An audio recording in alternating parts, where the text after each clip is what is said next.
Assalamu alaikum. Le Hajj, ce n'est pas seulement un voyage. Ce n'est pas uniquement des étapes, des lieux, des rites à accomplir. Le Hajj commence bien avant tout ça. Il commence dans le cœur.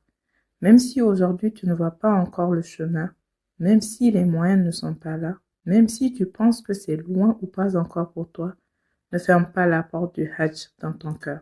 Garde-la ouverte et ouvre-la aussi pour tes enfants. Parce que ce qu'un enfant entend souvent finit par devenir un rêve et ce qu'il rêve profondément finit par devenir une direction dans sa vie. Alors parle-leur du Hajj comme d'un rendez-vous possible, pas comme de quelque chose d'impossible ou réservé à d'autres. Dis-leur simplement, on ne sait pas quand Allah nous appellera, mais nous on lui demande déjà de nous inviter.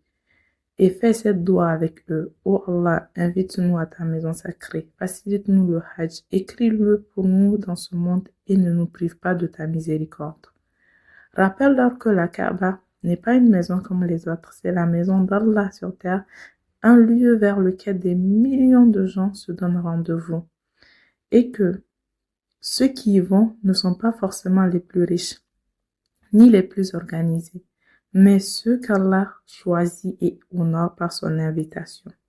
Alors oui, on est peut-être chez soi aujourd'hui.